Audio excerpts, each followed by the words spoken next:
So I hope you had a very good breakfast. We well prepared for the second day of our conference. Tea, coffee, milk, I don't know. No, it was a very well breakfast. And I'm looking forward to moderating the first panel, Minorities, Future of Democracy in India. Minorities and the Future of Democracy in India. I will very short introduce myself. Besides my interest in the Bangladesh diaspora, I'm working about the impact of multilateral so-called official development assistance in Bangladesh and Northeast India, and the impact of the civil war in Myanmar, Northeast India, together with Professor Benz from the Institute of Chinese Studies in Heidelberg University, and Professor Shatan from the London School of Economics and Political Science. I'm a founding member of the research group Eastern Himalayan and the Bay of Bengal region. Political and economic relations, or shortly, emerge. This platform, this research group is provides an academic platform for collaboration and exchanges between concerned scholars working in relevant social, economic, and political issues in this Eastern Himalayan Bay of Bengal region. We were discussing yesterday, it's very difficult to find a name for this region. So now I would like to introduce our panelists one by one before the respective talk. So welcome first to Professor Saikia. Welcome to Dr. Yadav. He is present online. And welcome to Professor Christophe Jaffrelot. Yesterday, you were quoted several times in the very first panel and quoted in favor, of course. It must be a very pleasant start to a conference to be quoted very often before you have been giving a presentation. I messed up. Do I need to speak? No, maybe you just relax and this shows us that your work is not only very well known internationally, but also how much respect there is for your work. Thank you. Professor Christophe Jaffrelot is a professor of Indian politics and sociology at the King's Indian Institute in London, president of the French Political Science Association and chair of the British Association for South Asian Studies.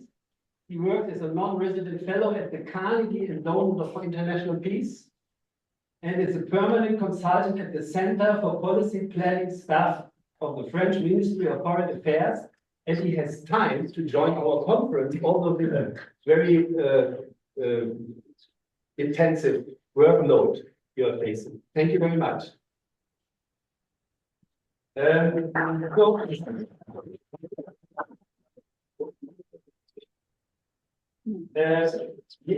Yesterday, we talked about this is what we call social capital. Yesterday, we talked about the title of your talk, which reads in the program, The Condition of Indian Muslims. And you were thinking about it, you asked me to add the word perception. So the title reads now, The Condition and Perception of Indian Muslims. I agreed and left our talk, but came back to ask you to ensure that there was no misunderstanding between us. I asked you, do you mean perception or self-perception? You answered, please add perception, not self-perception. Surely you will also talk, perhaps, about the differences of social realities of perception and self-perception. You have the floor. Thank you very much, Dieter. And of course, many thanks to Raoul for putting this great event together, to bring us here. What I'm going to present now is not unrelated to what Lalit showed us yesterday, the film on Muzaffarnagar, because it's really on processes of marginalization, segregation, discrimination of Muslims in today's India. How can I move the slides?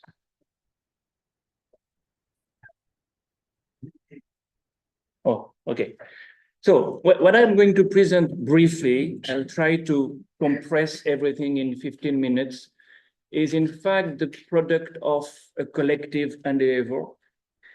that we have started 4 years ago. And in the room, Mujib, Moshin, Sima are very much part of this collective research group on Indian Muslims. We have started this with the support of the Henry Luce Foundation in New York. And 10 groups are looking at 10 facets of the forms of marginalization of Muslims today. I'm not going to review all the groups. I'm going to present the findings of 3 of these groups, focusing on the situation of Muslims in the institutions of the Indian Republic first.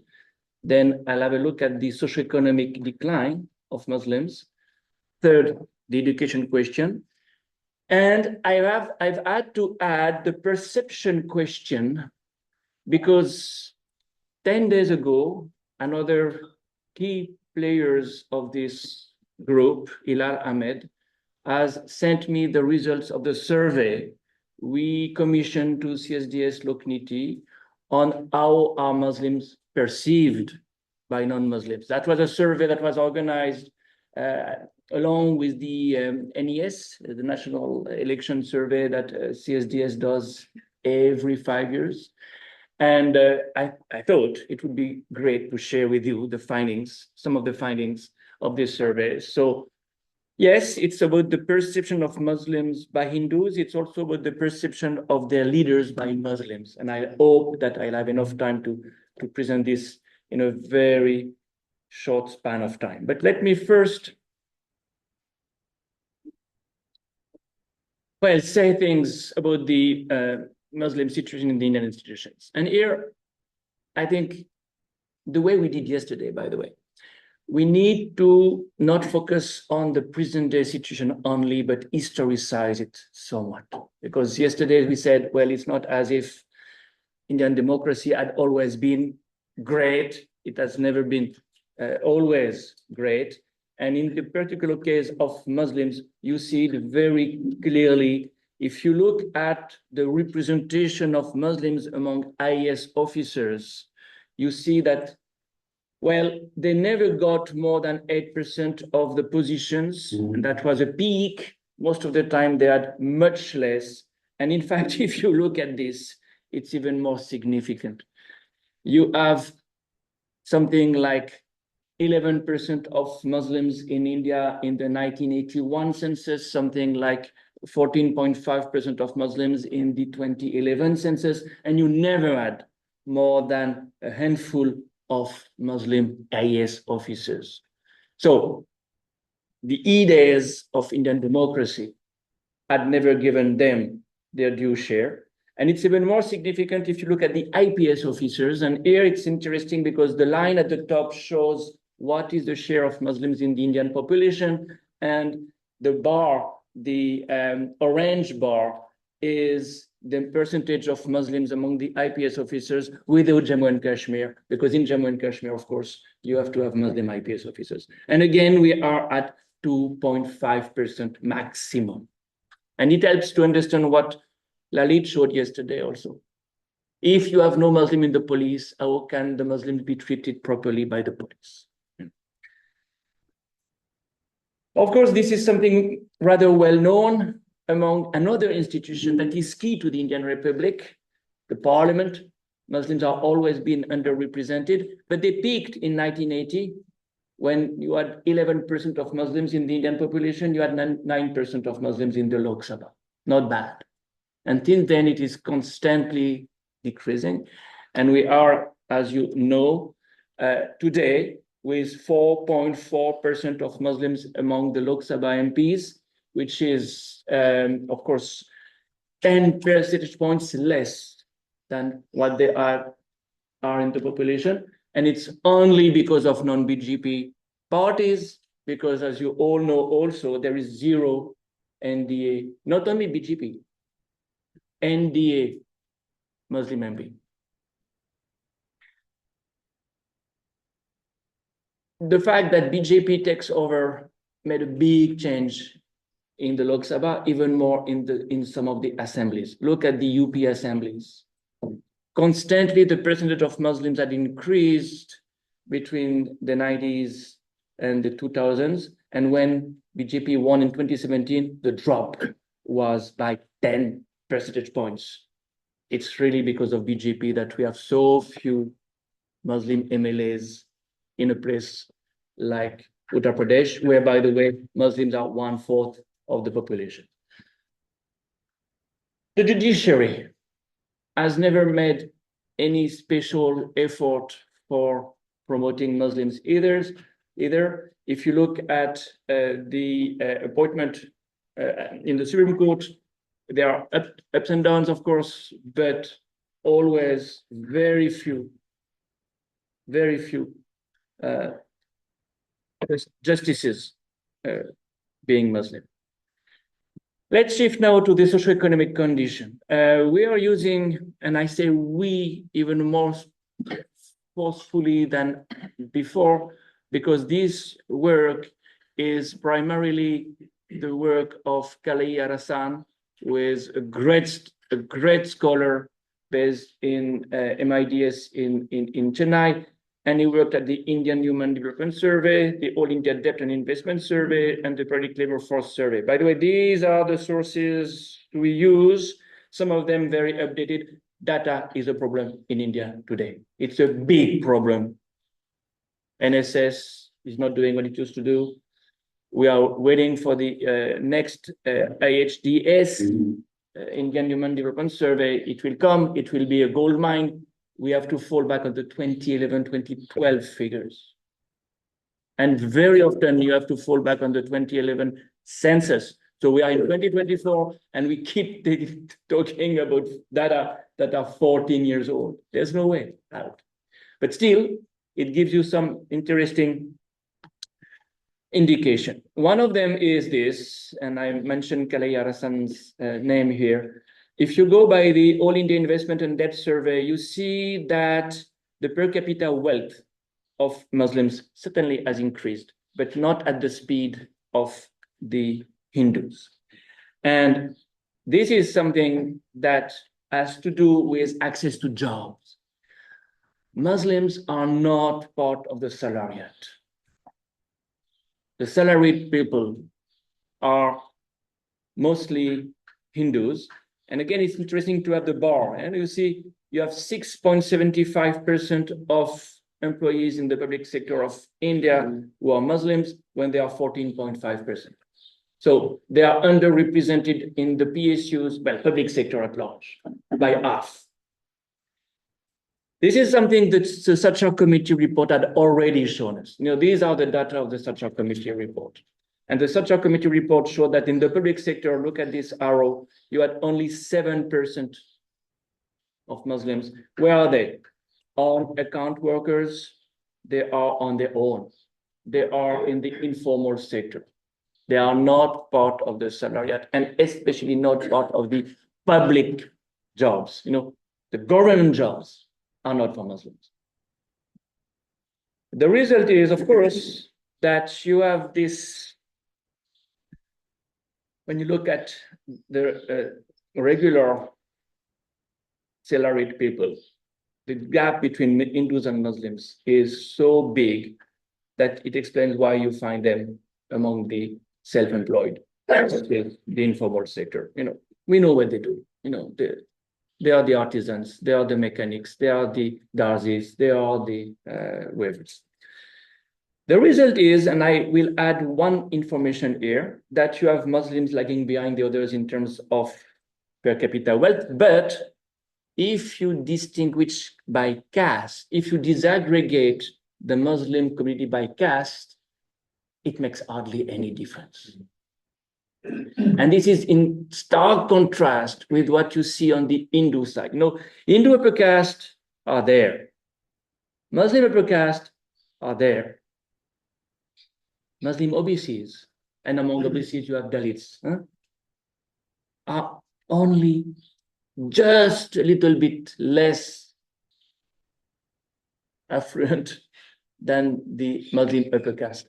This is a very interesting finding. I will not read that slide, but this is a finding, again, we made with Kalai Pasmandas. are not lagging behind upper caste Muslims in terms of wealth. Caste does not make any difference in terms of material means. Of course, it makes a difference in terms of status. But when you hear BGP people trying to say the upper caste Muslims are oppressed, have oppressed and are oppressing lower caste Muslims, not from that point of view, which is an interesting finding. Education. Well, this is the key issue again. What do you do if you don't have education in India today? Well, already with education it's not easy, but without education it's even more difficult. And Muslims are lagging behind more and more, and this is my main source of worry. Well, there are many sources of worry, but that one is very, very critical. So again, we have used NSSO data, Aishi, very interesting source for rural India especially. What does it say? It says that Muslims are lagging behind in terms of access to education.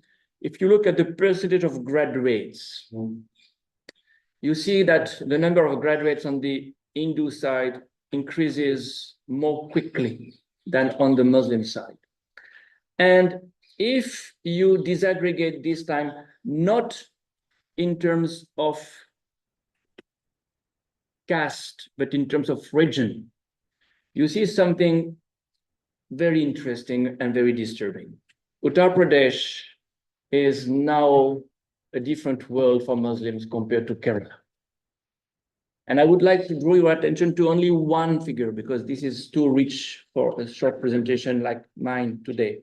These figures, the percentage of Muslims or the percentage of young Muslims attending higher education institutions in UP has declined between 2011, 2012 and 2021, 22 from 14.1 to 12%. Never, ever, to my knowledge, in the history of India, has a group's access to higher education declined.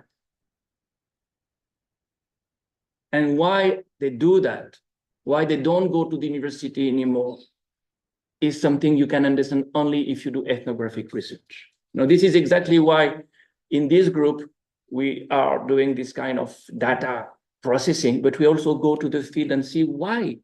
Why don't you go to the university? Is it because you can't afford? Is it because you don't want to leave your neighborhood for safety? Is it because you are so uncomfortable in the classroom these days as a minority, as a Muslim, that you prefer to, well, not go or go elsewhere?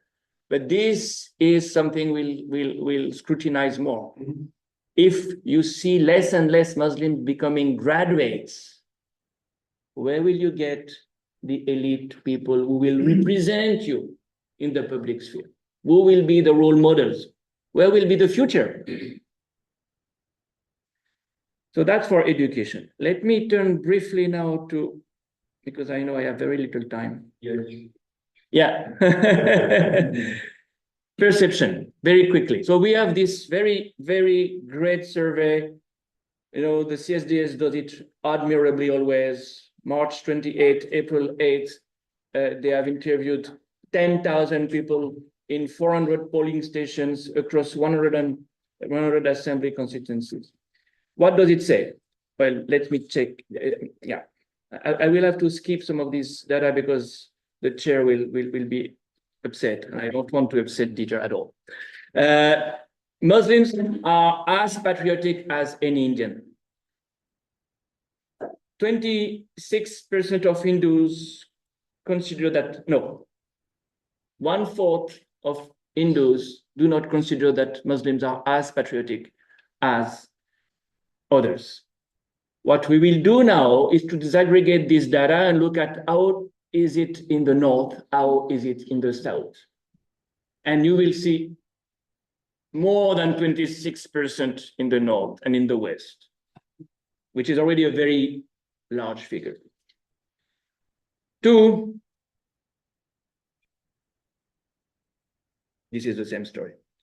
47%, this is for me absolutely appalling.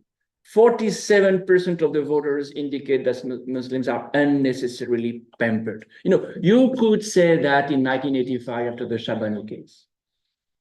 Of course, it was wrong, but it was more understandable. How can you say in 2024, looking at what we've seen yesterday in Lalit's film, given what I have just presented, that Muslims are pampered? 47% of Indians considers that Muslims are pampered. It tells us a lot. Again, you have to do ethnographic work. Well, how do they see the world?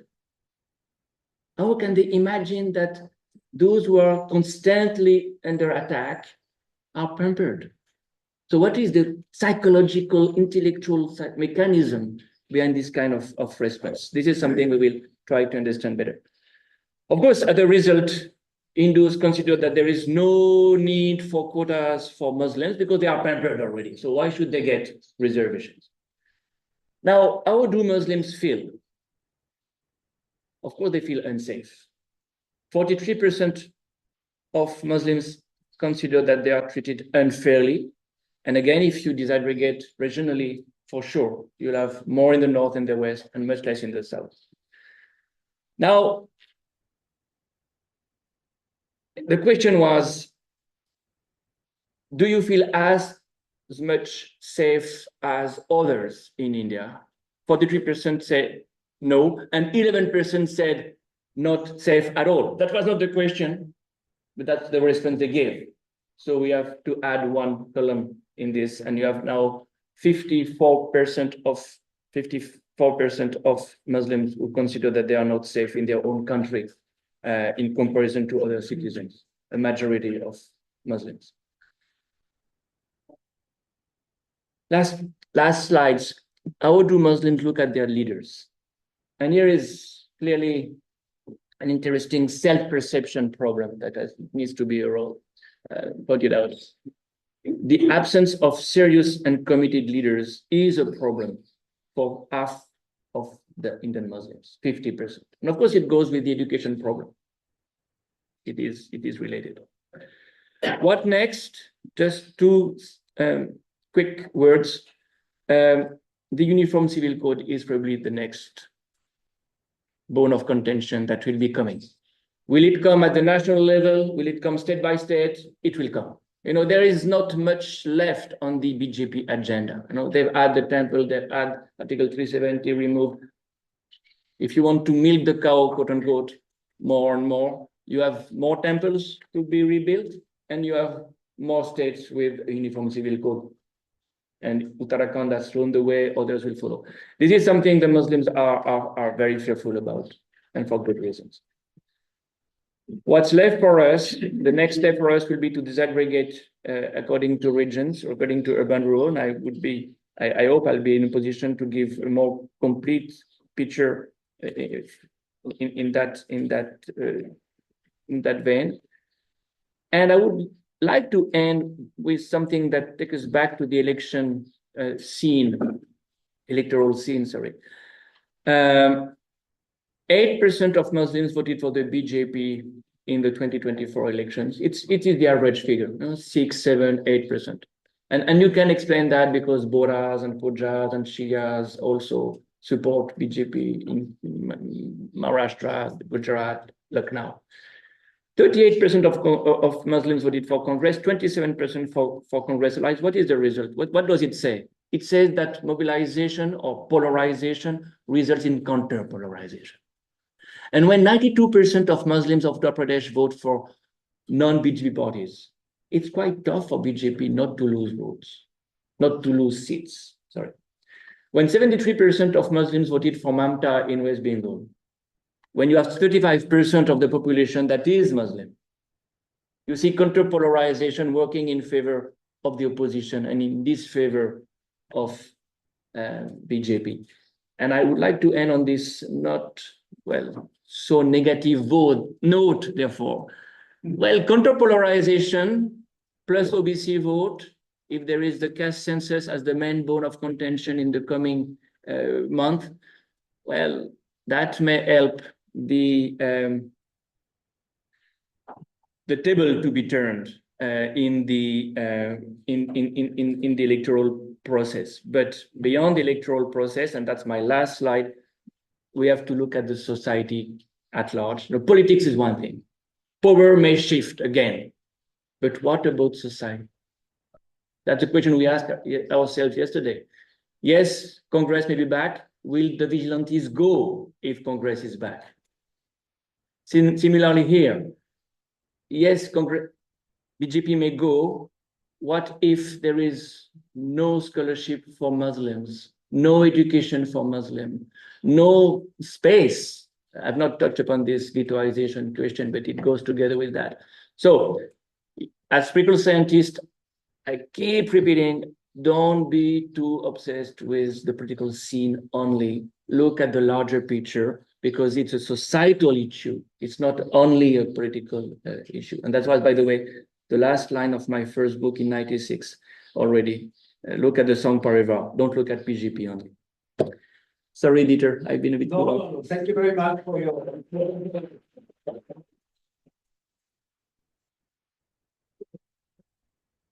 presentation and interpretation of this data.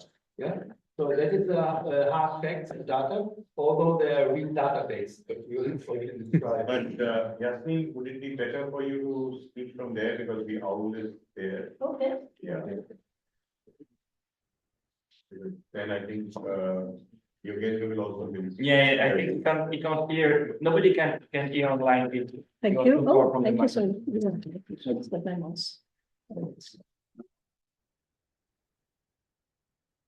So it's my privilege to introduce Professor Dr. Yasmin Saikia. She has a heart, Nicholas Chair, he studied at the Center for Study of Religion and Conflict, and the professor of history in the School of Historical, Philosophical, and Religious Studies at the Arizona State University. Her work focused on histories of memory and identity, women, war, and peace, histories of pre-modern and contemporary South Asia, and engaging in the history of Islam, Islamic values of peace, and on contemporary situation of Muslims in Assam. And it was a hard choice to decide what kind of publication I mentioned. One publication is based on a 3-year oral history project focused on the Bangladesh War in 1971 into the book Women, War and Making of Bangladesh, Remembering 1971.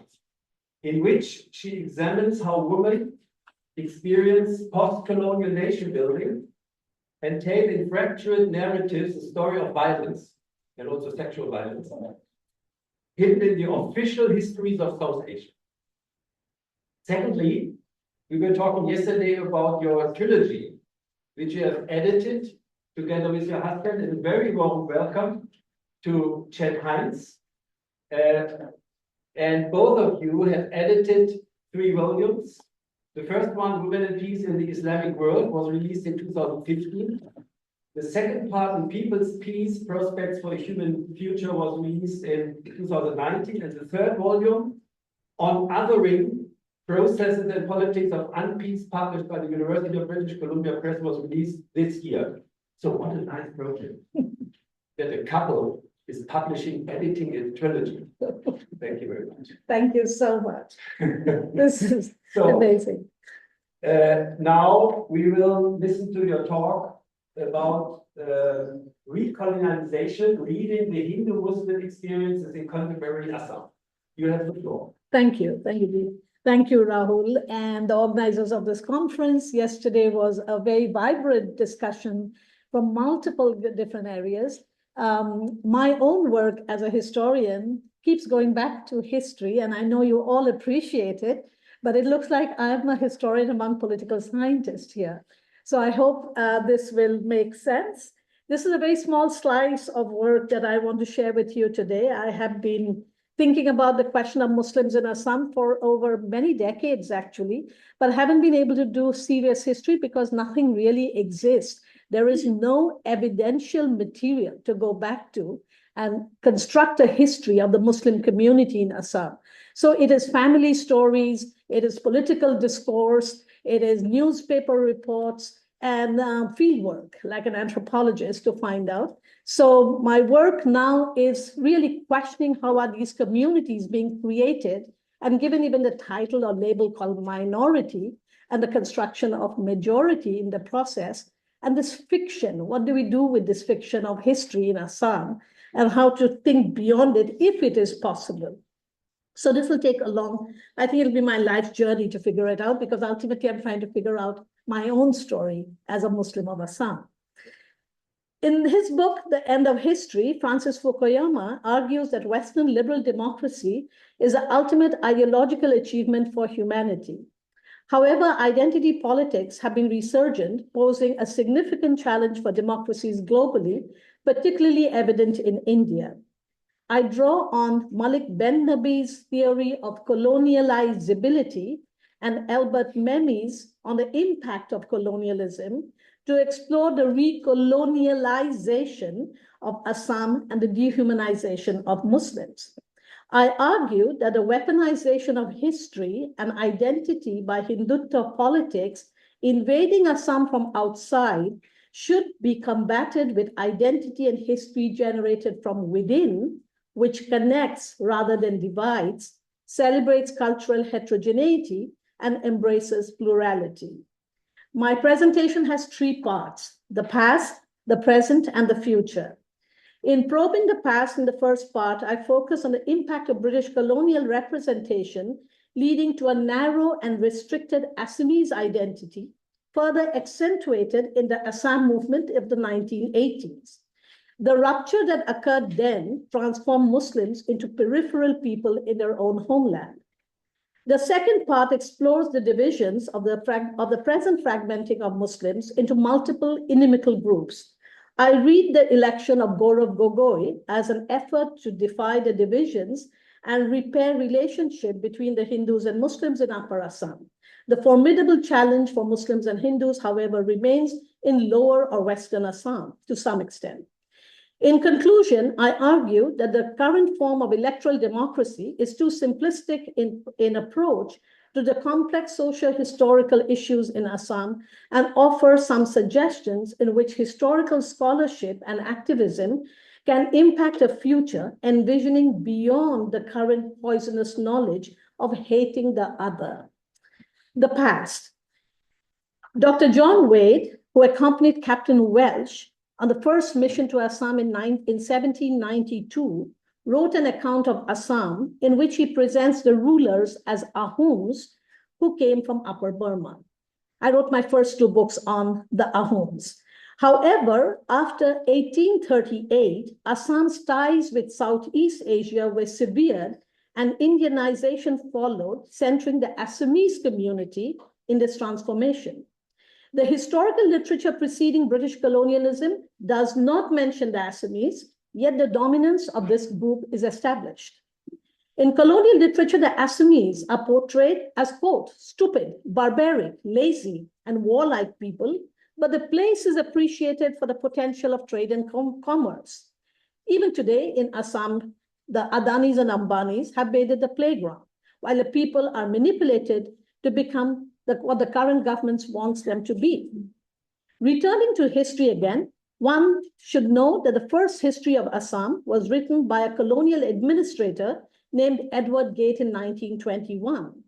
In this history, he merged the story of the Ahoms and the Assamese, but omitted the economic and administrative potentials that had in the first place brought the British to Assam.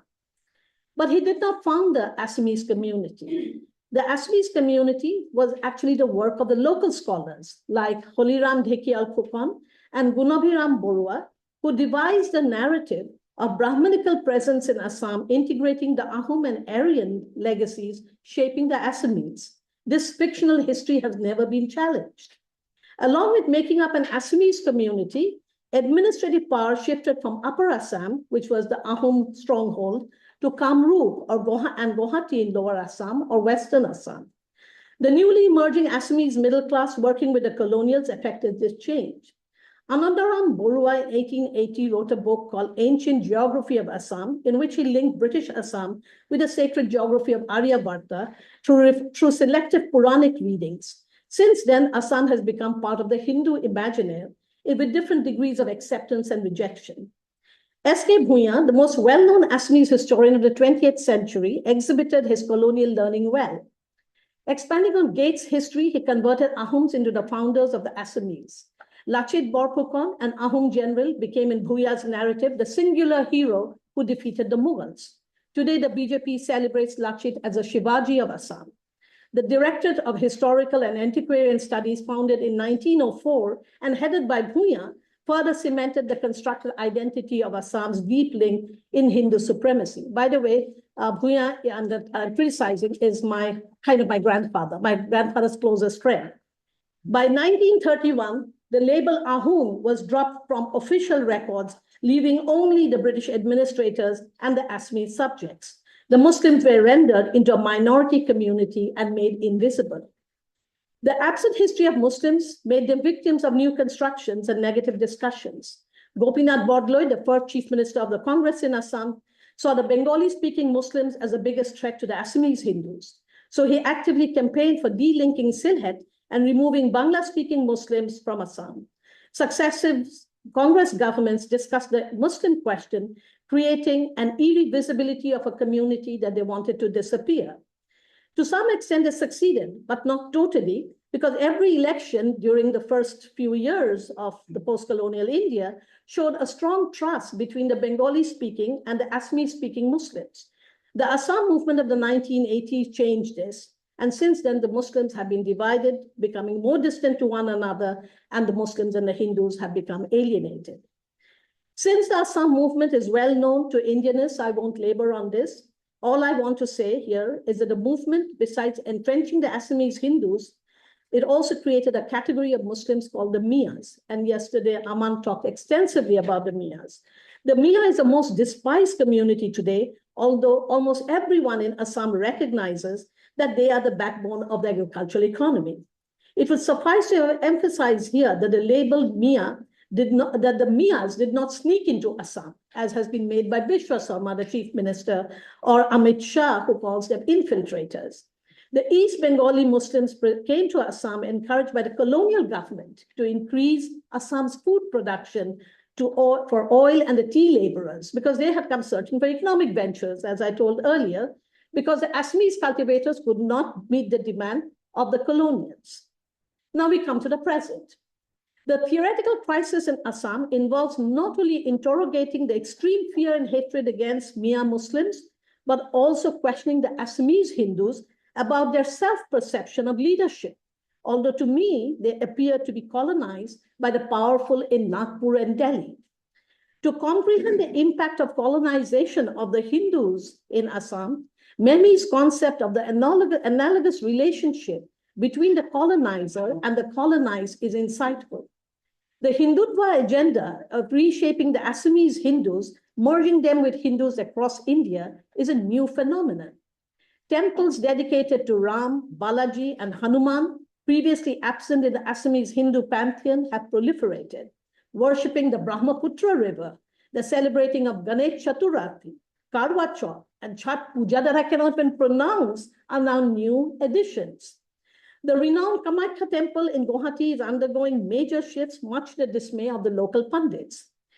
Simultaneously, the Hindutva agenda divides and disconnects Muslims, rebranding some as indigenous or Khilonjia. By the way, I occupy that category, and others as illegal, has made Muslims strangers to one another. Hinduizing Muslim social structure into caste-like divisions, the government has divided the Khilonjia, or the indigenous groups, into multiple categories: Goriya, Moriya, Sayyid, Julha, and Deshi, each group distrusting the other. The stratification is complete by making the Mias, or the Bengali-speaking Muslims, into outsiders and the ultimate mlej, who are dehumanized as termites and undesirables. Khilonjias are held hostage by promise of financial benefits and cultural recognition as a colonizable community, in Ben Nabi's term, And so they hover at the bottom rung of the Assamese social ladder without the imagination to change their condition. As Malik Ben-Nabi argues, the process of colonializability is the loss of the ability to generate dynamic interaction on equal terms. In Assam, both Hindus and Muslims are colonizable because there is no unified us. Assam's history, however, provides an alternative perspective, which I want to slightly highlight here to rethink the place of the Muslims.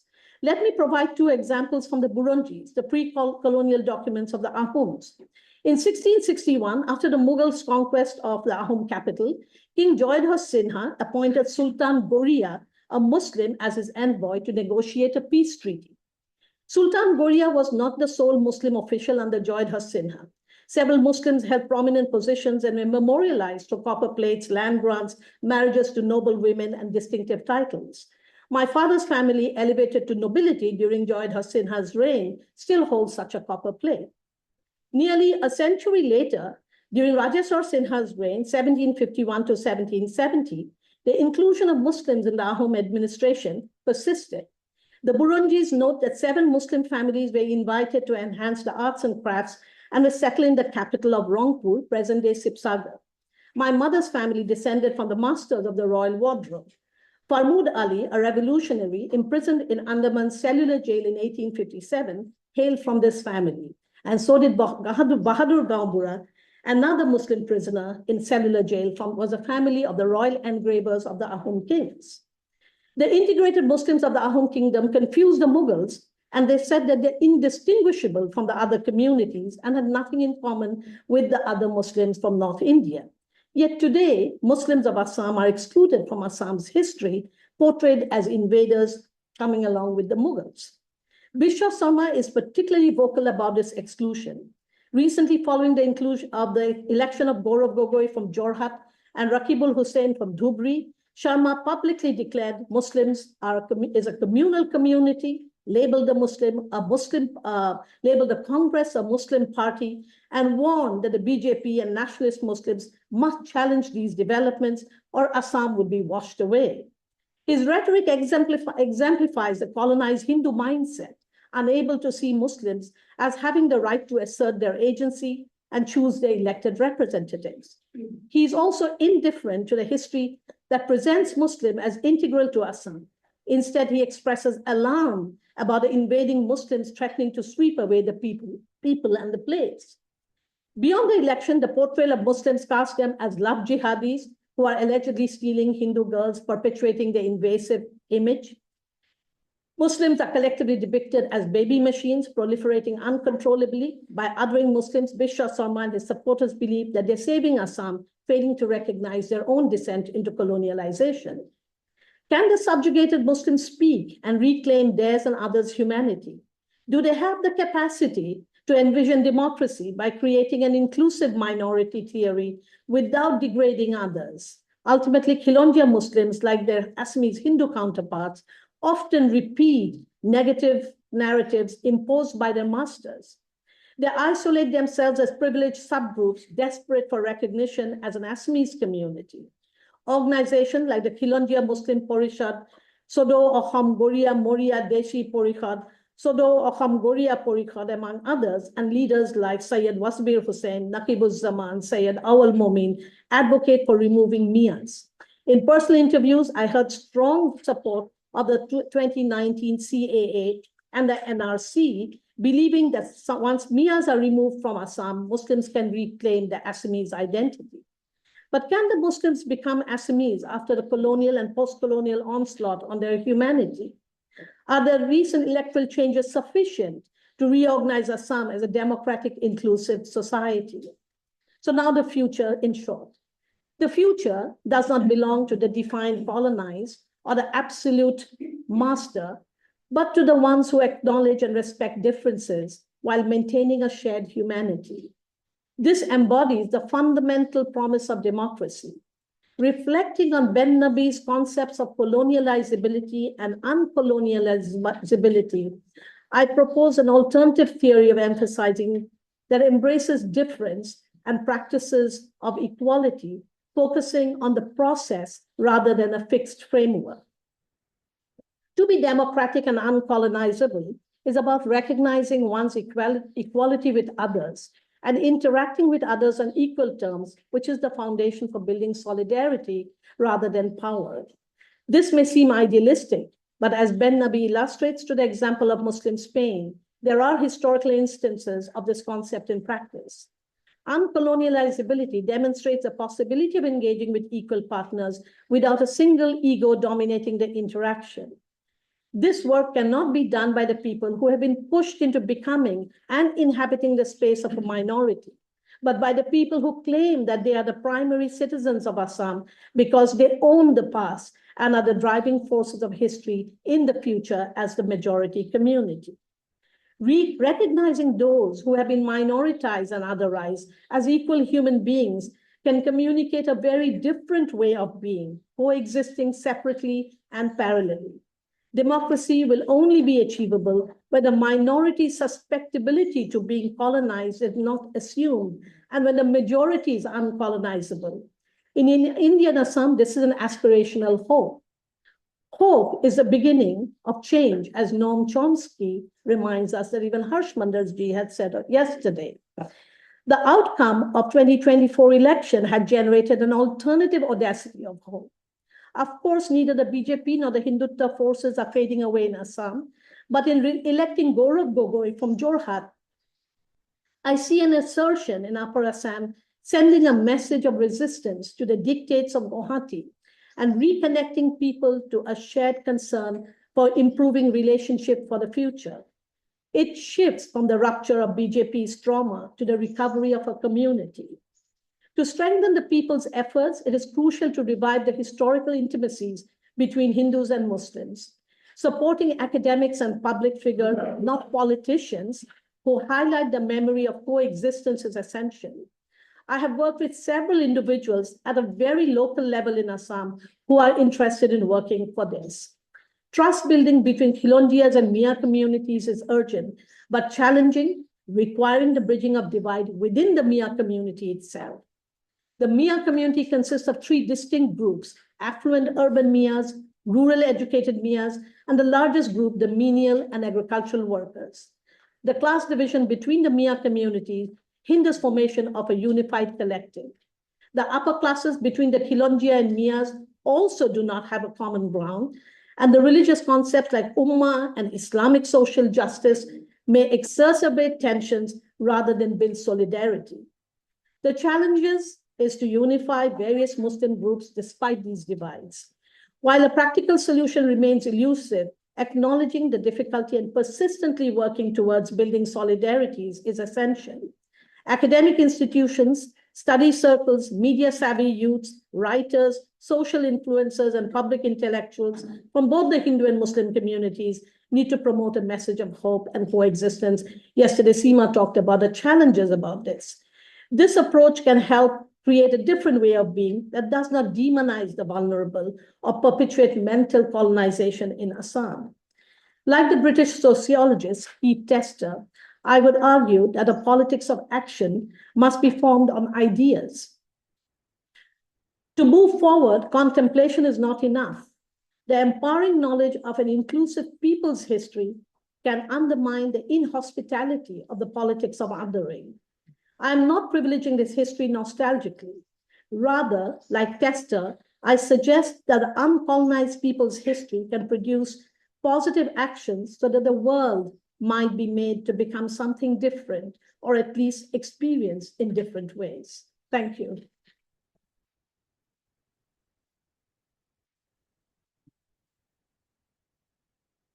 Thank you very much for your talk. So let's change the piece here.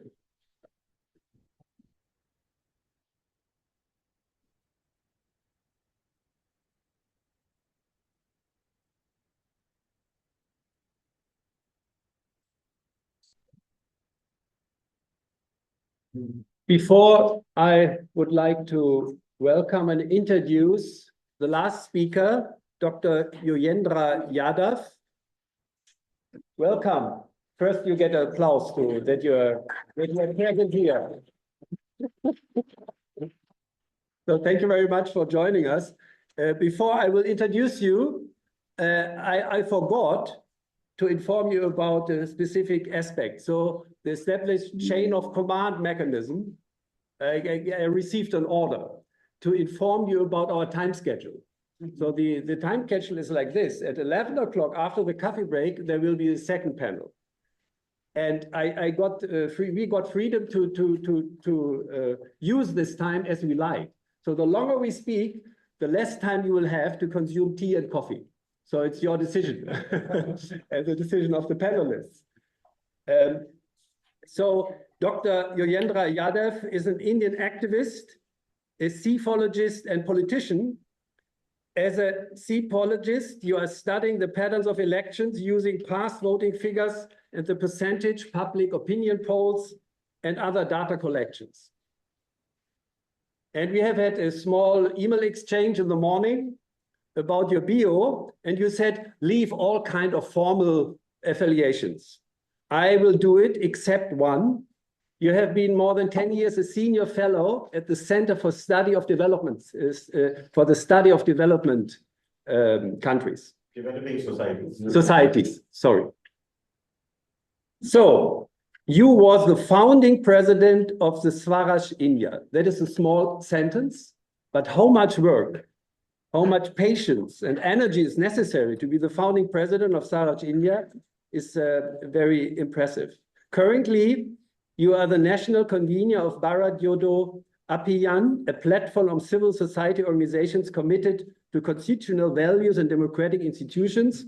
Also a short sentence, but this initiative was very relevant for the election results.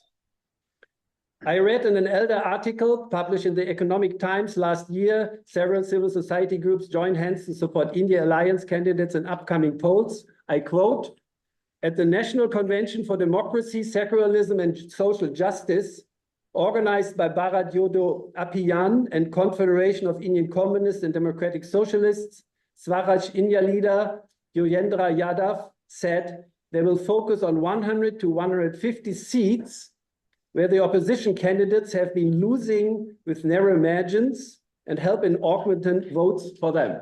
That was quite more or less successful.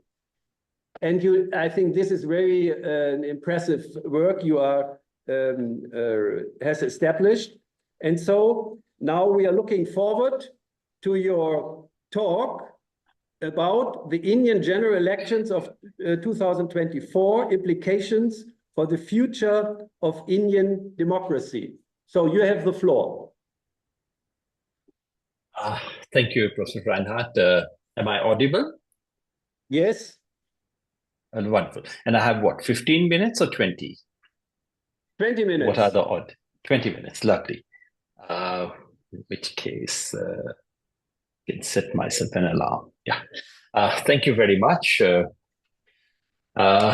Thanks to Professor Rahul Mukherjee as well for inviting me, and my apologies for not being amongst you. I can see many, many friends here, and I would have really wanted to be amongst all of you, and in this lovely place called the University of Heidelberg. But honestly, I was just exhausted, and I'm grateful that I was given an opportunity to just stay in India and speak to all of you. My apologies also because I don't know if what I'm going to say fits entirely within this session, focused more on the minority issue, which is a very important issue. It will come up in what I say, but it's not centrally focused on that. I'm trying to make sense of the presentation today is about how do we make sense of this verdict, and as we look forward, what is the way forward for the Indian Republic? That's the larger question that I ask and try and address. So I'll begin where Professor Saikia left, hope. And that's really something I heard from Sri Manishankar Iyer, in some ways a point made by Harshmander Bhai as well. Now, hope, when it presents itself at an unlikely moment, is a very precious commodity. It's also a very treacherous partner. hope at an unlikely moment. So what we need to do is to put this hope in perspective, the hope that has been generated by the outcome of 2024 needs to be put in perspective. That's what I'll do in much of what I have to say, though I begin by simply trying to make sense of the verdict itself. This is something I've already done in a series of 6 or 7 articles written with 2 of my colleagues, Shreya Sardesai and Rahul Shastri. I had shared the links of those articles, and I would not repeat much of what I have already spoken about 2024. So let me just summarize the main points that I've made there. That 2024 outcome undoubtedly represents a moral, political defeat it's a moral defeat for the BJP, political defeat for the BJP, and it's a personal defeat for the Prime Minister for reasons that all of us know, because this was not an ordinary election. And the numbers of this election cannot be analyzed as if these were numbers of a normal election held in normal conditions of level playing ground. So while it was a defeat for the BJP, it's not yet a victory for the opposition. And while this defeat has given us space to fight the battle for democracy, for constitution, for secularism, we must not assume that we must not read back the consequences of the verdict into the intentions of the voters. That's a mistake we normally do. That if secularism has been strengthened, if space for secular battle has been strengthened, we tend to assume, therefore, people must have voted with secular intentions. That doesn't necessarily follow. And that's what we need to. So we need to distinguish consequences from intentions and understand. To my mind, this setback, a very major setback and a political defeat for the BJP was made possible by 2 or 3 things. First, it was made possible by return of state politics, not as the principal arena, something that Professor Suhas Palshikar and I had argued in the 1990s, that state politics had become the principal arena of electoral politics. State politics has not, in the last 2 elections, state politics had almost become irrelevant to national elections. What we have in this election is return of state politics as a relevant consideration, relevant arena, relevant political context for elections. Which is what has led to setbacks for the BJP, although it's also led to some spectacular gains for the BJP in other places. Second, it is return of normal politics. The extraordinary, almost frenzy-like situation in which the electorate was kept in 2014 and 2019 has subsided, and it has led to people asking normal questions, which they used to ask in election earlier days, questions about incumbent government's performance, about incumbent representatives, about livelihood issues, about things like inflation, unemployment, and such like. In most places, but not in all, in most places, these considerations work to the disadvantage of the BJP, which was the incumbent party in a very large part of the country. So that was the second large force, to my mind, perhaps the largest factor responsible for the setback for the BJP. The third, relatively minor but significant, was a mild assertion of democratic sentiment and secularism. I call it mild because we should not overread it. After looking at the CSDS data, post-poll data, it is quite clear that some of us, and I include myself amongst them, had perhaps underestimated the resilience of democratic sentiment among the Indian voters. And I saw that in my personal travels as well. The idea that, what the BJP was doing, people do not use the language of liberal democracy, but they found that this is not done. What the BJP was doing was unacceptable in some ways. So this was one of the elements that went on to, which contributed to BJP's collapse, BJP's defeat, I should say. About secularism, I think it would be a mistake to assume that there is a very strong resurgence of secular sentiment. Some of the tables Christophe presented a few minutes ago reaffirmed that the impact of majoritarianism and BJP's ideological victory in terms of shifting the entire spectrum of public opinion to the right is something which has not been undone yet. That's going to be a very, very long battle. What we have is a bit of halting of majoritarian sentiment. If we had looked at some of the data that Christophe presented in a long-term historical sequence, fortunately, the CSTS data archive allows you, because the same question has been asked over and over again, over the last 2 decades or 3 decades nearly. There is a bit of halting of the resurgence of the upsurge of the majoritarian sentiment. And at least for the time being, in a large number of cases, people said, well, those who continue to have Hindu majoritarian feelings, they decided not to foreground it in terms of their voting choice. This is what allowed other considerations to take over and for the BJP to be given a setback. So that's all that has happened. Something that's happened is important. It's not unimportant. But let's not overread.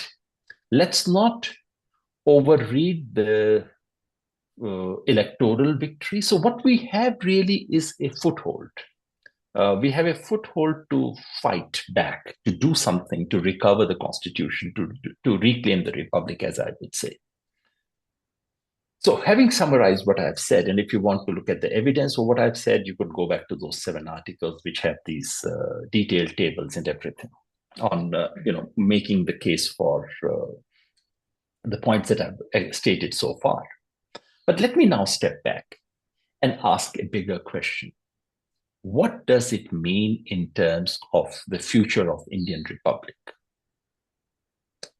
I would go back to a formulation that I had proposed in 2020. That was admittedly a very low moment, post-2019 victory, post the suppression of the anti-CA movement. I had, in the introduction to my book, the book was called Making Sense of Indian Democracy. And in the introduction of that book is called India's First Republic, 1950 to 2019. And I had suggested that, as they do in France, we probably should think of India's First Republic, Second Republic, and things of that kind. And my suggestion there was that actually India's First Republic, which was inaugurated in 26 January 1950, has come to an end. And there is no way of going back. That the argument there was that what we have in 2014 and reinforced by 2019 was what I called democracy capture. Capture of democracy made possible by instruments of democracy. So in this democracy capture, which was not merely an accident, and in that introduction, I traced the history of the last 50 years, which made that possible, but which was also not inevitable. So a democracy capture, which was neither an accident nor inevitable. That was the story that I try and weave in the course of that introduction, where I weave the story of people, institutions, structures, and ideas. These are the 4 broader themes that I looked at there. The question that we have now, and that is something I speculated towards the end of that introduction. The question is, what now? Can we say that this electoral verdict has given us a possibility of going back to the First Republic? Are we headed to the kind of Second Republic that BJP had tried to institute? Or is there a third possibility? I would just read out a small part of what I had written then. of what appeared to be in 2020 appeared to be the grim reality that we were marching towards. And then I would talk about whether, what is the way forward now that the reality looks slightly different than it did in 2020. At that point, I had said that we are in the process of transiting from India's first republic to the second republic. And what would that second republic look like is what I had postulated then. We may be witnessing a quick transition from the first socialist, secular, democratic republic to a quasi-democratic, firmly majoritarian, and crony capitalist republic. We could date the inauguration of the Second Republic 2014, when the BJP started consolidating its electoral, ideological, and coercive power into a new one-party dominant system. Unlike the famous Congress system of consensus, the new BJP system is based on concentration of power, a sectarian ideology, and the social exclusion of minorities. This Second Republic need not have a new constitution for as long as Modi regime can define and redefine the threshold of tolerance for deviations from constitutionally mandated procedures.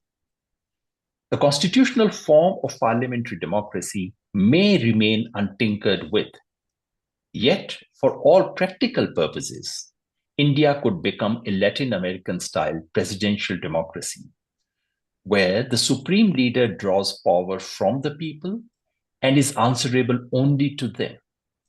The public could be continuously mobilized to undo the republic. In such a new dispensation, our political system, while retaining the label democracy, would in practice be described as competitive authoritarianism. This is an expression also used by Professor Rahul Mukherjee to describe, what Indian political system today. Elections would be held without fail, but only in order to affirm the supreme leader's popularity. Instead of being one amongst many episodes in a representative democracy, elections might become the only available democratic episode. India may never formally be declared a Hindu Rashtra. It would be unnecessary, for the Second Republic is likely to be a non-theocratic, majoritarian state with a de facto hierarchy of religious communities. Now, this is what the Second Republic could have been if BJP had managed to consolidate its power. Have we reversed it? Not yet. Do we have the possibility of going back to recovering the First Republic? I'm not sure. I think we are at the moment in a no man's land. This election, the great achievement of this election is that it has halted, probably temporarily halted. We don't know. That's the contingency of politics. The outcome of 2024 has halted the consolidation of BJP's hegemony. It has halted our march towards the Second Republic of the kind that BJP had in mind. But it would be premature to see this as a reversal of BJP's hegemony. I suspect that's probably the tone that many of our friends also have. That's a sentiment that I agree with, that let's not overread the implications of this verdict. It is not a reversal of this hegemony. So what then is the option? And that's the last part that I just want to speak about in the last 5 minutes or so. What is the possibility? My sense is, and has been for some time, that a Save Democracy movement, Save Constitution movement, or Save Secularism movement is unlikely to succeed. That is to say, these efforts on their own, a Save Democracy movement by itself, Save Constitution by itself, or Save Secularism by itself, is unlikely to succeed because the ideological and political space available to launch these movements does not exist. my sense is that return back to the First Republic, just as I used to argue earlier, that going back to those lovely Nehruvian days of Indian democracy is neither possible nor desirable. My suspicion, my sense is that return to the First Republic is probably not possible because political economy has changed in a way which is unrecognizable, because with the entry of the subalterns, the social base of politics has been transformed. And because of the death of modern Indian political thought, the ideological resource, cultural and ideological resource available to politics has shrunk dramatically. For these three reasons, I don't think we can go back to the First Republic and its happy days, because sometimes from the return of regional politics, return of coalition politics, we have started imagining as if we are back in the 1990s. I don't think we are there. I don't think we are ever going to be there, whether it's good or bad. So the only option to my mind is to take a radical route for reclaiming the republic, as I keep saying.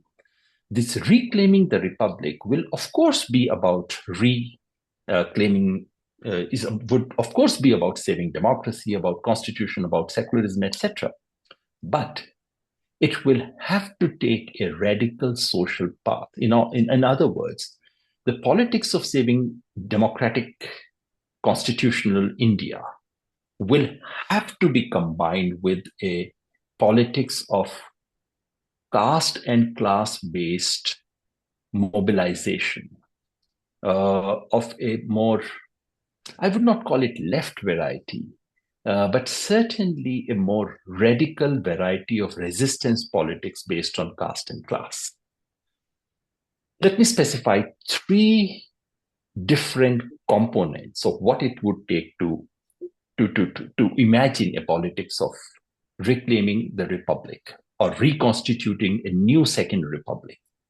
The way to resist BJP's second republic is not to say, let's go back to our old First Republic. That path may not be available. The only path is to rebuild a new second republic. What do we do? Three things. Number one is an electoral political effort. In that electoral political effort, first necessity is to retain and maintain a very large coalition, of which India coalition is the nucleus. So retaining India coalition and expanding it is an absolute must for some time to come. Second, in this, Congress party has a critical role to play because it's the only party with a national footprint, the only party with a certain kind of a vision that can challenge the BJP at a national level. So revival and reconfiguration of Congress party is critical here. And with it, a dynamic electoral strategy. To my mind, defeating the BJP in the coming three elections, Maharashtra, Jharkhand, and Haryana, is absolutely critical if this window of opportunity has to be extended by 1 year or so. So that's part one, electoral effort. Part two is politics, social politics of resistance.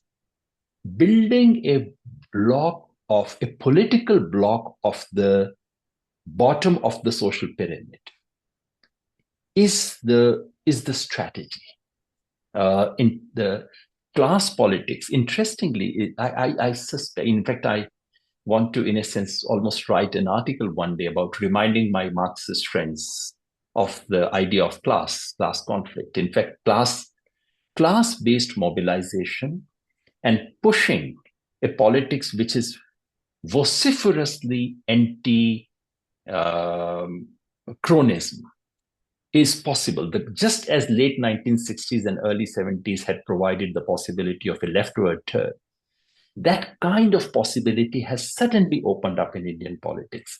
sharp class-based polarization of the poor and rich, and sharp politics against mobilizing 99% against 1%, as it were.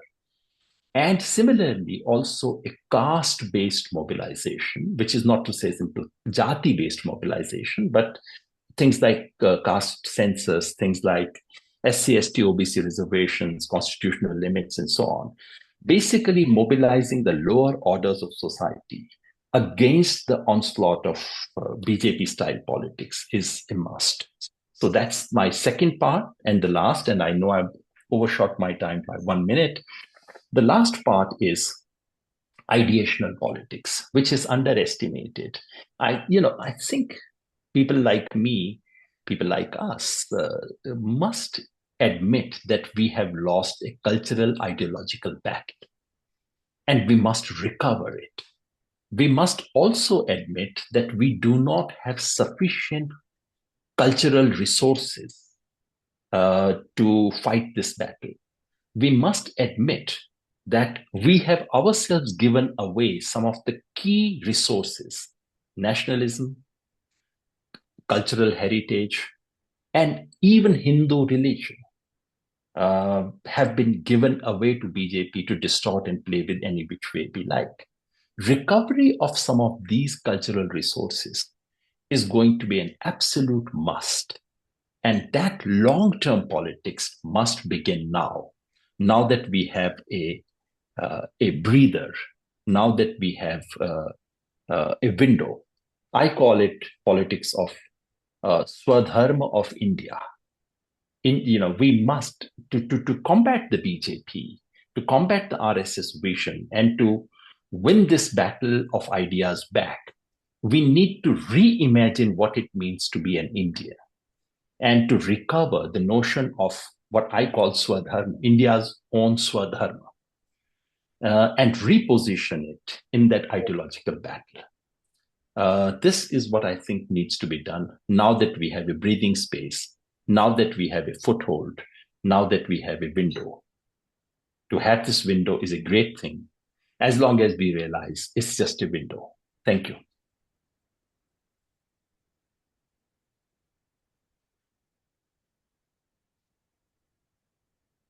Thank you very much, Dr. Yadav, also to outline the kind of blueprint of future politics to use this window of opportunity. So now we have a hard choice regarding how to deal with the 25 minutes. Maybe we have 30 or 35 minutes. Let's see. 25 minutes up to after coffee or before? After the coffee.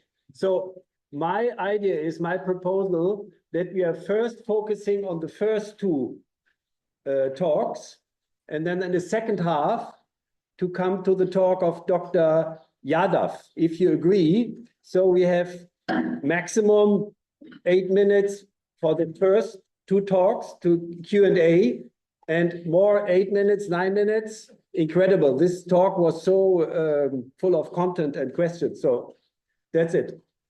So if you agree, then I would just ask you to give comments and questions to our first panelists, two panelists. I'm just collecting several. Okay, then you start, please. Yeah, okay. So there's a question to Christophe. This is all hard data, you presented. Some of it is already known, some of it is new. So what I didn't get is, how do you explain this? Okay, that there is underrepresentation, but what is the explanation? By the way, Muslims are underrepresented in government jobs, in parliament. What you did not say is that Muslims are overrepresented in jail. It's not, the situation is not that bad, Muslims do have more than. So the question is about analysis and explanation, and I didn't see any of these in your presentation. Now, that is where I think Yasmin's presentation is crucial, because the very good explanation is, what is a Nehruvian explanation? which is deeply indebted to colonial language. So Nehru had this, yeah. Should we ask, like, there has to be some comment.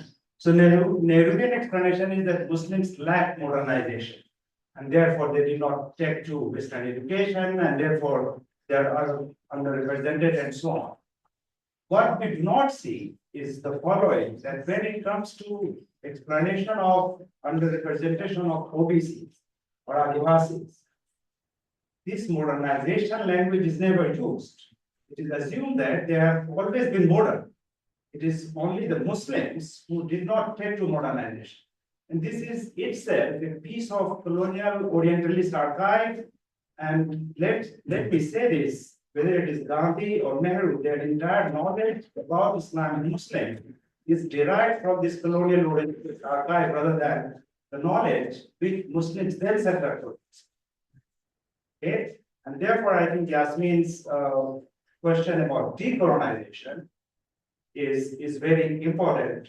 Some of the current thoughts about decolonization in India is actually an attempt to recolonization or to attempt to neocolonialism, which is presented in writings like Sampad and so on. So I'd be more interested to know about the explanation. Thank you. So we have two more comments or questions. 3, 1, 2, 3. Yeah, and then we're closing the first round. Okay. In a sense, following up from Irfan's question, also towards Christophe in some ways, but drawing upon sort of Yasmin's sort of comments and discussion here. And to reflect perhaps larger for all of us in this conference here is this question of you taking these overall sort of statistics and looking at the sort of Muslim question that Yasmin brought up, and the very intricate histories and social realities of the margins that tell a very different story. And that doesn't get told within the larger statistics. And we tend to break up then India out of certain already predefined regions, the north, the south. And then we take Kashmir and Kerala as sort of these exceptions to the rules. But we ignore all the local histories. And we're seeing them. And so what I'm sort of questioning, what might the margins, what might the local histories of Muslims tell us about these statistics, or tell us ways in which you can overcome what the statistics are actually telling us? That's one question. But the larger question there is actually rooted in so much of this conference and so much of what's been presented in this conference. It's actually very Delhi-centric in its perspective about India. And most of the papers, most of the presentations, most of us here are coming from that sort of concern about the who's in power, rather than the realities on the ground. And I think Rashid Ahmed's presentation yesterday about the realities of the RSS and the changing social realities in very local sort of places often gets ignored within the sort of very Delhi-centric kind of discussions about my party and their party, my vision of India and their vision of India. And then we're actually losing out a lot of the potentialities of what India actually has to offer based on these diversities by erasing these other stories that both sides are actually complicit. It is very difficult to be shorter. Please try if it is possible. Harsh, you, and also Kushbu for the next round. Okay. Okay, wonderful presentations for the three of you. I'll try to be very brief. I think the acknowledgement that Christophe made at the end, that in the end the battle is against the Sakbariwal, I feel that our discourse marginalizes that question. I mean, we spend most of this morning, Yogendra and yourself, talking about the electoral battle and competition. It is that lived reality on the ground where the ideology of the sum has penetrated every aspect of social public life. When a school teacher gets a fellow student to beat up a Muslim child, it's something that is happening in society that I think I think electoral politics will at the most create the window that Yogendra talked about. It's important, but it's not the center of our discourse. what has happened to our society, what is happening to this radicalization of the Hindu heart and mind, the growth of the RSS, and what do we do, how do we understand it, why is it happening, and how do we counter it? And one line question to Yasmin is that in Assam, I think that the Mia Muslim is among the most stigmatized among all communities in this country. And I think we need to focus more on what is happening to them. Thank you. Please. Yeah.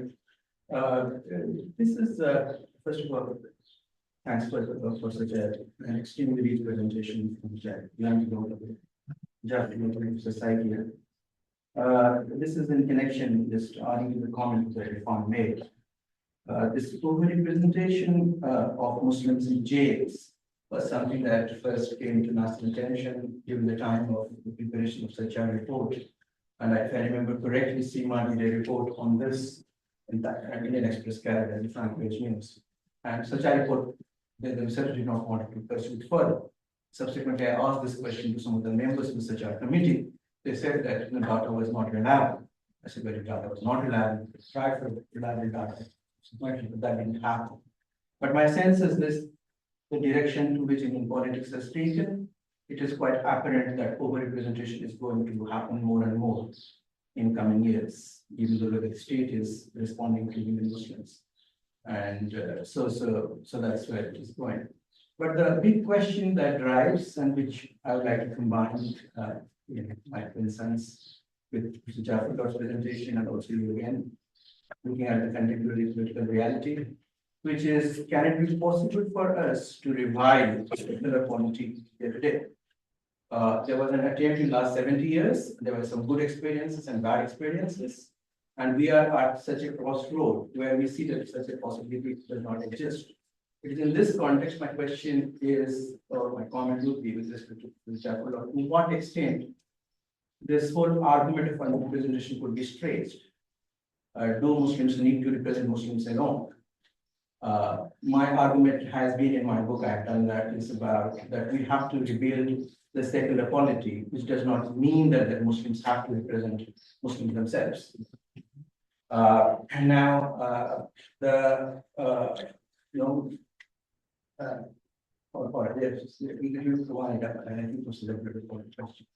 Thank you very much. Khushbu, I would also like to include you in this first round, and then I close the list, yeah? Okay, very short, both of you. I think my question is regarding gender in the future of Indian democracy. It seems to be a topic that has been sidelined so far. And I'm thinking about it also from the lens of recovery of cultural heritage that we spoke about. That nationalism, Hindu religion, cultural tradition, in which gender is a very problematic space. And at least as a woman, I would definitely not like to go back to this cultural heritage of deprivation and babies' grounds. So, and going back to what Irfan said yesterday, are we still talking about restoration of the valorized past, or are we actually thinking of creation of a hopeful future here? Thank you.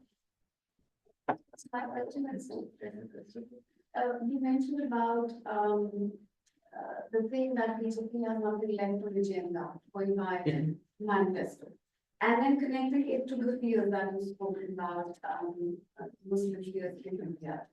How do you connect these two and the democracy? Because we are talking about this, and in your personal opinion, what do you think? Where do you see this democracy heading?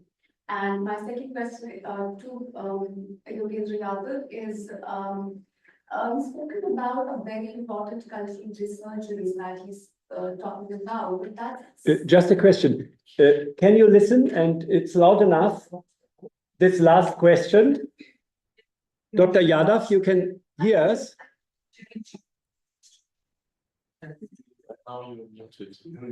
He's muted. No, but his audio is on. If you could just summarize it for me. Yeah. Okay, can you hear me? Yeah, okay. Now I can, yeah. My question is regarding cultural resurgence that you're talking about, and if we understand it correctly, it's basically from grassroots that you're talking about, like, what we see in terms of BJP or RSS and their wings, that the way they function, ABVP and everything. I'm from Lucknow and I've seen how ABVP functions. I have seen it in my university where I studied in Lucknow University, and we saw how it functions. So we are talking about countering something that has really deep roots. And here the challenge is, how are we going to navigate that in such a big country? And we really need a very critical sort of program of resurgence for that. So how do you see that happening? That's my question. And there was one question before, maybe you can't hear it, that was regarding that Pushpo Jain was saying the gender aspect has been not discussed. And what does it mean in the cultural heritage in relation to I got that. Fine, thank you. So I'm just thinking about a radical solution to deal with our time. We are closing the discussion, and the three panelists have now the chance to react. Yeah. So I think that might be the best thing. So if there's not any kind of harsh resistance, oh, I'm so happy. Then we are doing it. We have a radical solution and a harsh resistance. Yeah. That's very nice. Thank you very much. So Professor Saikia, maybe you can start. Okay, thank you. Questions, but talking about all of these issues made me actually think of something different. How is it that we understand that Hindus and Muslims have very strong personal friendships in the past, and yet the same people, like I've talked about S.K. Krishna, wrote about Muslims as invaders, as we are talking about Nehru. It's a very difficult thing to go back and think that somehow our cultural relationships are so strong that we can overcome and move forward. I'm still trying to make sense of those, like dedicate books in the name of a person who's not from a community, yet you're writing about the same community in the most negative light. So there is a disconnect somewhere in our head that is, for me, as a Muslim from Assam, from the margin, absolute margin, to understand. Okay. The question that Pushpo said about gender, I've been thinking about gender for all the time, but it's hard to work on gender issues immediately in Assam at the moment. And bring that into this discussion, because it's such a tiny little space that we have today, is what language do you even use? Do you call it reform? Do you call it finding Islam? What is it? Because say in Assam, and there's lots of other parts of India, Muslim women are not even allowed to go to the mosque. Religion is an exploitative sometimes thing in the kitchen. All you do during Eid is cook lunches and dinners for families to come and just talk. Muslim women are just not even, they don't even have the space of having a space in the religious community, right? So just to plant gender here for me is becoming a problem, and say somehow we can make gender emancipatory category among the Muslims of us, right? So that's one thing. And finally, to this issue of that Farji had raised about the Mia being the most despised, and so we need to focus on the Mia community in Assam. I had myself started the work thinking about Mias, and the more I worked on Mias, the more I realized the invisibility of the other Muslims. And the reason that invisibility has been created is no one from outside is paying attention to these groups. They have become just disappeared in history. The Mia has come back into politics. So now there's a division between the Mia getting the limelight and the other Muslims of Assam being completely eclipsed. So, and this is being done by politics from outside. So now I'm thinking, what is the politics from inside that will somehow create relationships between people who are totally alienated? And that's the biggest work that has to be done. Perhaps we don't need to overemphasize on Mia, but I think we need to overemphasize the question of the loss of humanity and not being able to see the suffering human, whether it's a Muslim or a Hindu, but in this particular case, the Muslim suffering human in Assam, and try to build. But that is because the resources of the state, as you're saying, is being divided, parsed out and parceled out to groups. If you are with me, we will give you something. If you're not with me, you don't get anything. So the Muslims who are slightly benefited with the BJP in power are all running and getting those goods, and then demonizing the Mias in the bargain. And these are Muslims. So we need to work on that. And maybe women can play a very important role, but how to empower the women to bridge this divide. Thank you, Professor Thank you. Christophe Thank you Jaffrelot. very much for these very good questions. Yafan, we do have a cluster dealing with the way the police and the judiciary relate to the Muslims and vice versa. In fact, Moshin is coordinating this cluster. And it's very interesting indeed to see that minorities are overrepresented in each and every jail of each state. So of course, Hindus are in a majority in most of the states, and as a result, Muslims are overrepresented in most of the jails. And you would be very much interested in knowing that they are even more overrepresented among the under trials compared to the convicted. And this is fascinating, because the police put them behind bars, and after 1, 2, 3 years, some judge will look at the file and say that there is nothing in this file, and the man will be free. So the percentage of Muslims among the convicts in the Indian jails is very similar to the percentage of Muslims in society. When the percentage of Muslims in jail as under trials is 5 to 6 percentage points above, which is something the data available allow you to show, and on the website that we release very soon, you will see this data. And what you will also see is that Sikh people are underrepresented in the jail of Punjab, and that Muslims are underrepresented in the jail of Jammu and Kashmir. So this is absolutely fascinating. Police is a state subject, you see it. So it is there. In fact, I could not summarize all the clusters work, but this is there. The question you asked, the explanation, again, then we have to do fieldwork. This is why the country and the police have to work together. You show the data, and then you discover the research question, and you need to do the ethnographic work. In the particular case, in the case of the question you asked, it's more historical. And I really think that Mahatma Gandhi and Nehru are not responsible for what we see in the 50s and 60s and 70s. You know, why were Muslims so much underrepresented in the IPS, IAS, everywhere?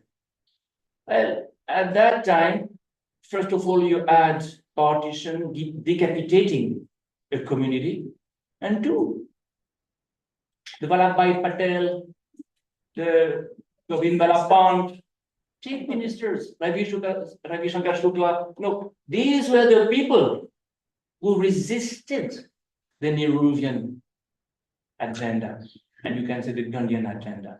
No, they were the Indian traditionalists. Why was Urdu recognized as an official language in UP in 1989 and not before 1989? Was as Urdu deserted so much from Uttar Pradesh? Why are the Urdu papers printed in Devnagari today? Not because of Nehru, not because of Mahatma Gandhi, because of these people who resisted an agenda that was much more multicultural. And of course, they are still very much entrenched at the support. So these are the really, I think, guilty people we should focus about.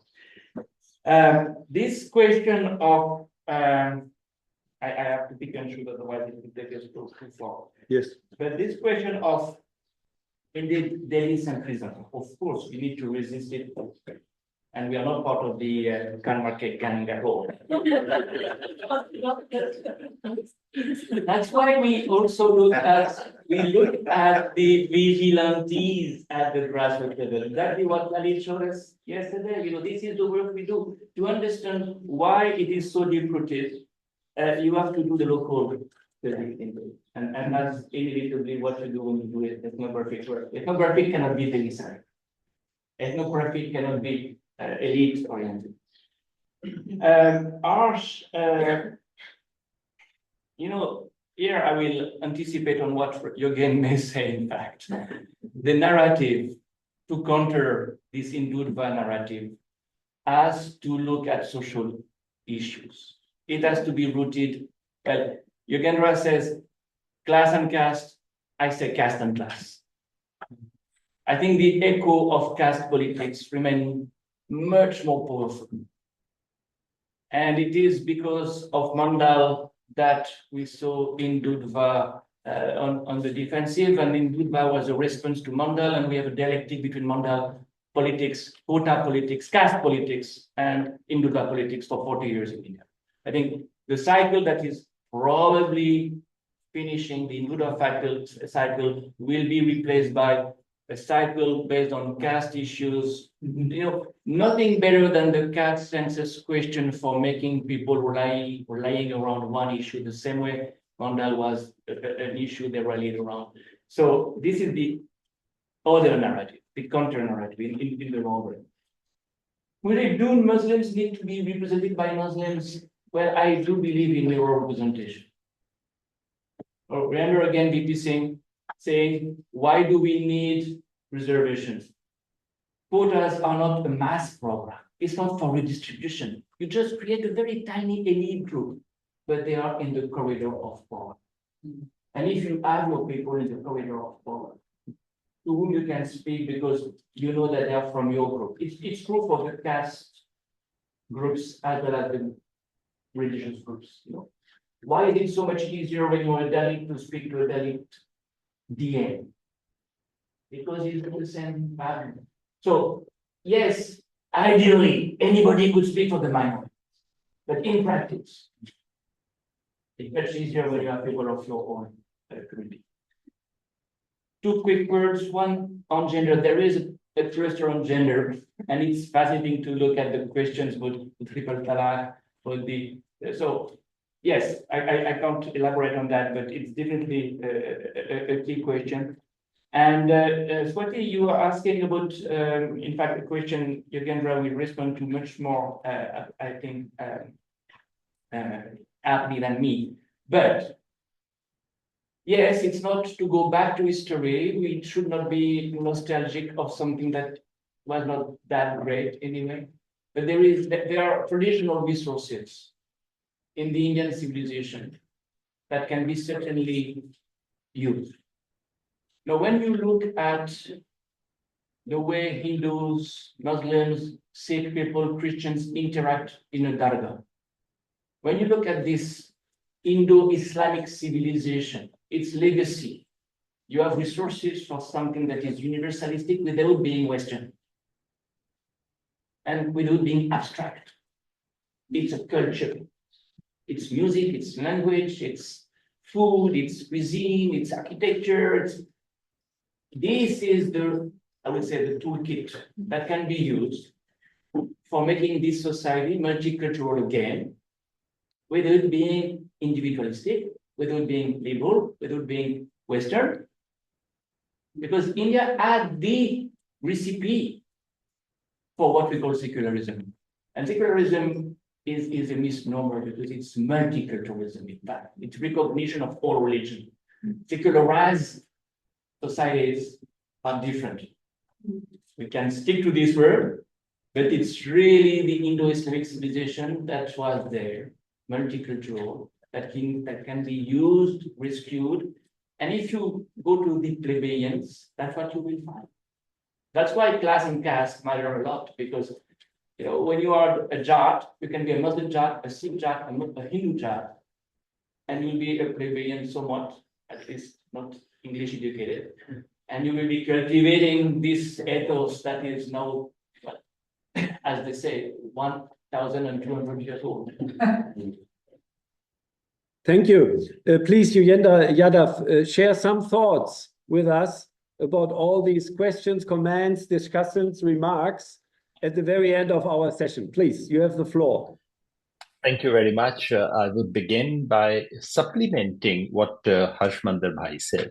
It is absolutely true, of course, that change of electoral change does not necessarily translate into change on the ground, change of social dominance of majoritarianism. That is quite evident. The only reason why electoral politics matters and matters so much is because it is a legitimate route for control of state power. State power matters. And didn't we all experience that in 2014, then in 2019? And today, if we have any sense of relief, sense of space to breathe, it is because of some electoral change. So I would say, and I hope all of us can agree on this, that electoral political change is necessary, though not sufficient.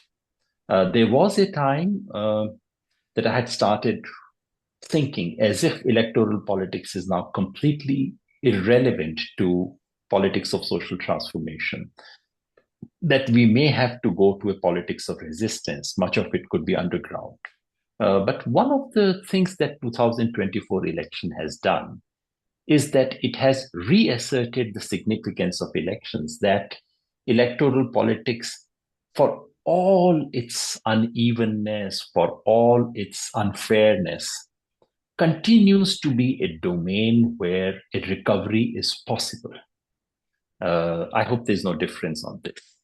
On the gender issue, it's a very good corrective to what I may have said.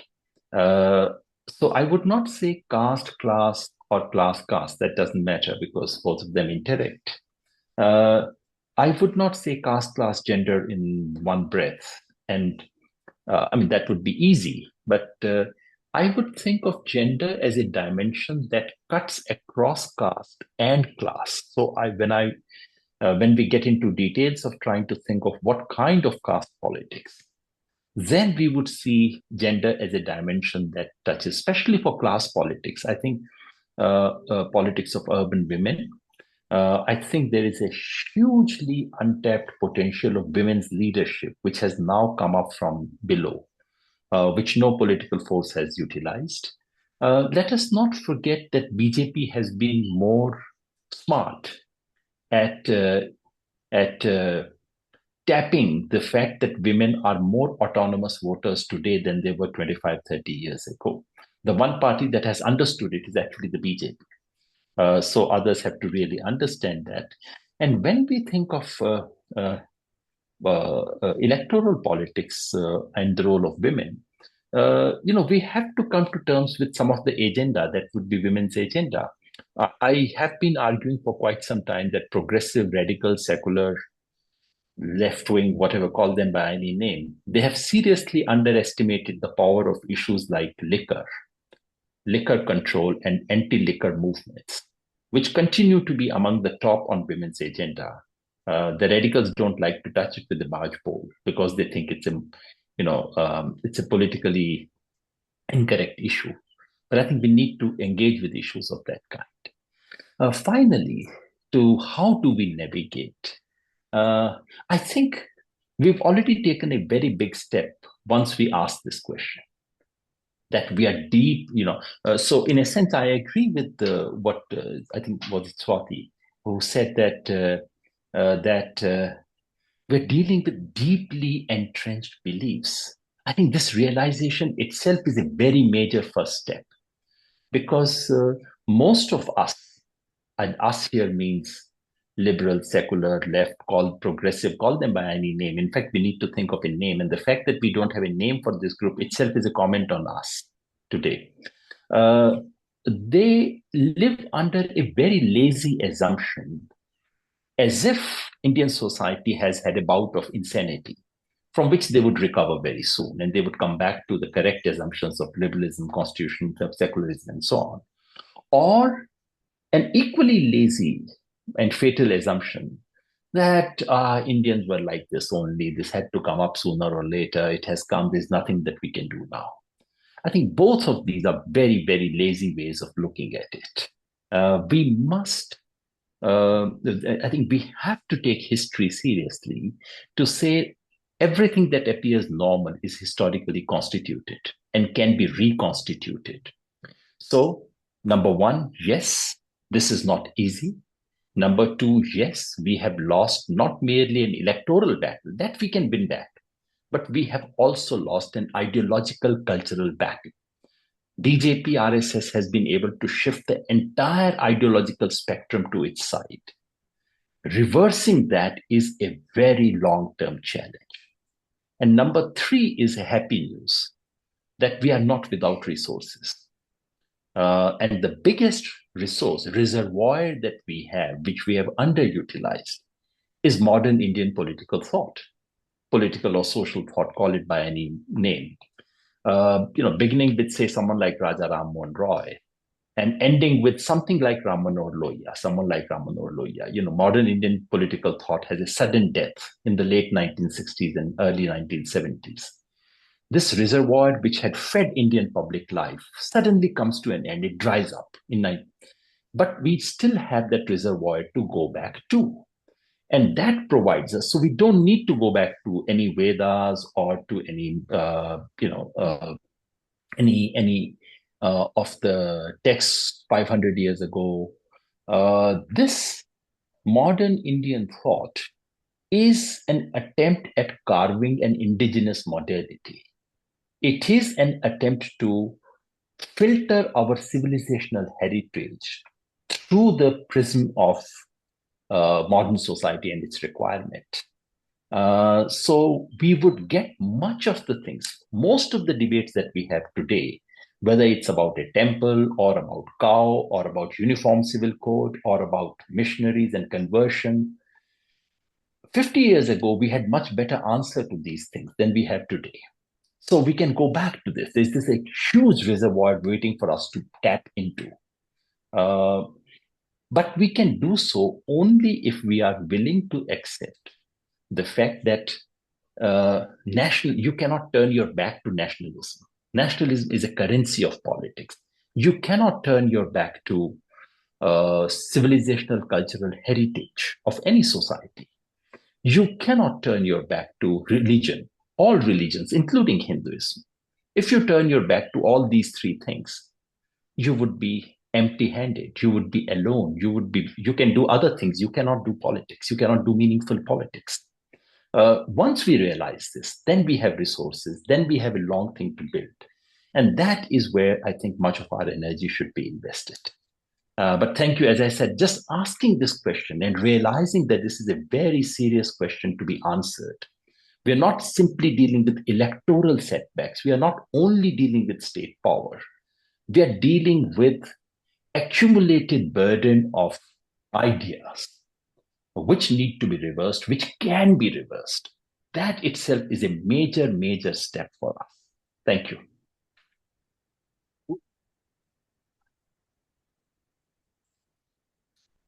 At the very end, I only have to thank you, also in the name of all participants, for your talks and that you are sharing your thoughts with us. Thank you very much and many greetings, virtual greetings. Thank you. Goodbye.